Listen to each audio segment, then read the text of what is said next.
Goals of digital marketing channels. जब भी हम डिजिटल मार्केटिंग के थ्रू किसी पार्टिकुलर जो चैनल्स हैं उनको चूज करते हैं और उस प्लेटफॉर्म पे अपने बिजनेस को रिप्रेजेंट करते हैं, तो उस चैनल का गोल क्या होता है। उस चैनल्स के थ्रू हम अपने ब्रांड का जो अवेयरनेस है वो कर सकते हैं, हम सेल्स जनरेट कर सकते हैं, हम लीड जनरेट कर सकते हैं, हम अपने कस्टमर्स को कुछ पार्टिकुलर जो प्रमोशनल पोस्ट होते हैं, वीडियोस होते हैं, उनके थ्रू उनको अवेयर कर सकते हैं, उनको एजुकेट कर सकते हैं। हम डिजिटल मार्केटिंग के चैनल्स के थ्रू जो ट्रैफिक है उसको जनरेट कर सकते हैं। देन अगर बात करें कि डिजिटल मार्केटिंग में आने के पहले पार्टिकुलर जो चैनल्स हैं उनको चूज करने के पहले हमें किन बातों का ध्यान रखना चाहिए, तो जब भी हम डिजिटल मार्केटिंग के प्लेटफॉर्म पे आते हैं तो हमें मार्केटिंग करने के लिए कितने बजट का यूज करना है, कितना वहाँ पे एक्सपेंस करना है, ये हमारे लिए बहुत ज़रूरी होता है।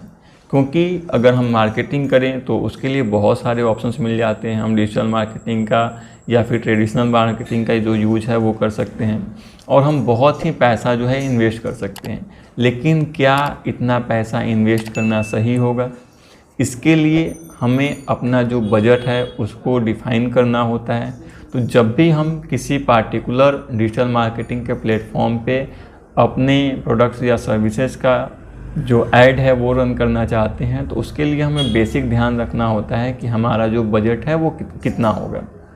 देन इसमें जो दूसरा और सबसे मेन बात है वो ये है कि बजट हमें यहाँ पे कभी भी नॉर्मल ही रखना चाहिए।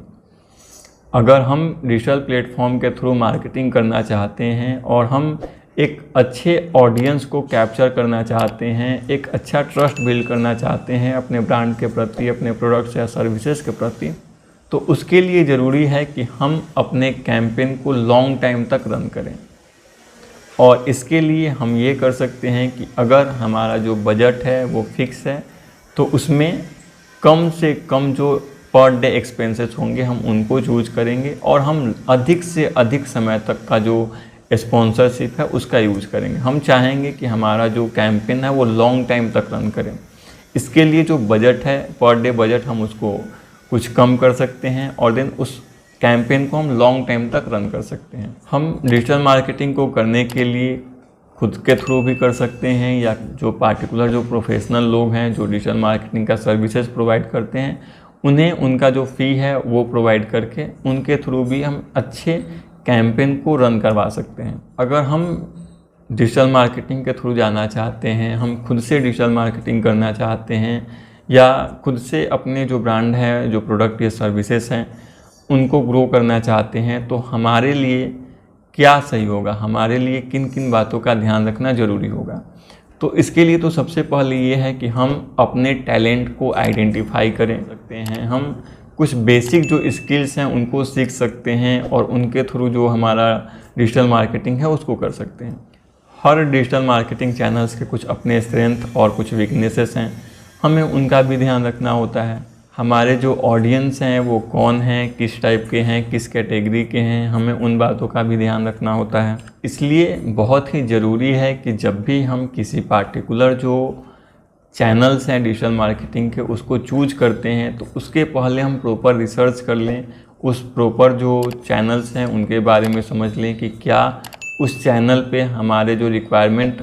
हैं, हमारे जो रिक्वायर्ड कस्टमर हैं, हम उन तक पहुंच पाएंगे या नहीं पहुंच पाएंगे, क्या हमारे जो कस्टमर हैं वो वहाँ पे अवेलेबल होते हैं या नहीं होते हैं। तो इन बातों का हमें ध्यान रखना चाहिए। इसके लिए हमें सोशल मीडिया का एक जो स्ट्रेटेजी होता है, डिजिटल मार्केटिंग का जो स्ट्रेटेजी होता है उसे बिल्ड करना चाहिए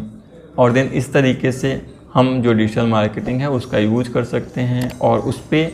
अपना जो प्रोडक्ट या सर्विसेज है उसका स्पॉन्सरशिप कर सकते हैं, उस पर अपने ब्रांड को, अपने कंपनी को प्रमोट कर सकते हैं, वहाँ पे उनको